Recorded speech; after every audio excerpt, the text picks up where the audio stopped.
You think you want to be king? Get real. Your starting life is Simba the Cub. To survive and grow into a powerful adult lion, you must perfect your savage pounce, reckless roar, and master fighting with all four paws, especially the back left one. If you survive the challenge, you'll grow into a strong, ferocious adult lion. Be prepared to scrap with hyenas, blast through an elephant graveyard, battle an in-your-face stampede of trampling wildebeests. And you better quit hanging with slackers like Timon and Pumbaa unless you want to be scarfing bugs the rest of your life. Are you sure you want to be king? Then it's time to cut loose in the deadliest one-on-one brawl ever. Defeat your evil Uncle Scar, recapture the Pride Lands, and reclaim your rightful place in the circle of life. Something is rotten in Denmark, folks. It's The Lion King, developed by Westwood Studios and published by Virgin Interactive, released in 1994. It is, of course, the Lion King franchise, and a rare Disney game that Capcom is not involved with. This was available on absolutely everything: Genesis, Super Nintendo, NES, Game Boy, Windows, Amiga, Game Gear, and the Master System. The NES Master System Amiga versions were only released in the PAL region, with the NES version in particular being the last game released for that platform in the region, in addition to being the final licensed game for the platform worldwide.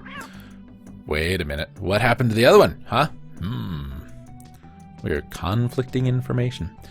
It's a side-scrolling platform game. We control Simba, because who else you gonna control? The bird. That was Mr. Bean, maybe? Anyway. You can jump and roar. There you go. You can roar to solve puzzles, like Silent Hill game. Throughout the game, we can collect various types of bugs to help them through the game. Some bugs restore health and roar meters. Other bugs can increase these meters for the remainder of the game.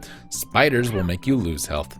Finding certain bugs in certain levels, you can participate in bonus levels where you can play either as Timon or Pumbaa to earn extra lives and continues. The sprites and the backgrounds were drawn by Disney animators themselves at Walt Disney Feature Animation, and the music was adapted from songs from the soundtrack. In a Devs Play session with Double Fine, game designer Louis Castle revealed that two of the game's levels, Hakuna Matata and Be Prepared, were adapted from scenes that were scrapped for the final movie. The Amiga 1200 version was developed in 2 months from scratch in an assembly language by Dave Simmons, who was willing to take on the conversion if he received the Genesis source code. He assumed the game to be programmed in the 68000 assembly, since the Amiga and Genesis shared the same CPU family developed by Motorola, but turned out to be written in C, a language he was unfamiliar with. Poor guy. These were set to be released alongside of Aladdin and The Lion King at the same time. They'd been scheduled for release on the Switch, the PS4, Xbox One, and Windows at the end of this month. Wow, think about it. You could be playing The Lion King on Halloween this month on your Switch. The SNES version sold well, 1.27 million units. The Windows version sold over 200,000. In 2002, Westwood Lewis Castle remarked that The Lion King sold 4.5 million copies or something ridiculous like that, the best-selling Westwood title to date. GamePro gave it a generally negative review, commenting that it has outstanding graphics and voices, but repetitive, tedious gameplay that's too daunting for beginning players and too annoying for experienced ones.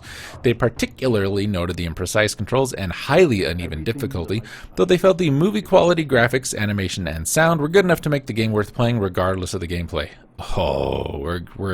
Let's go outside. They said the same thing of the Genesis version. Looks good, sounds good, but the gameplay needs some fine-tuning. EGM praised the Game Gear version as having graphics equal to the Super NES and Genesis, and controls that were vastly improved, and they gave it a 7.75 out of 10. GamePro wrote the graphics are not as good as the SNES and Genesis, but agreed that they were exceptional by Game Gear standards, and praised the Game Gear version for having a much more gradual difficulty slope than the other versions.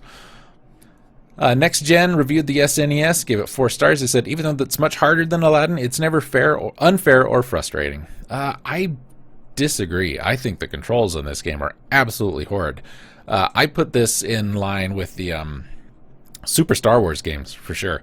Looks good, sounds good, everything should be great, but bad gameplay just ruins it.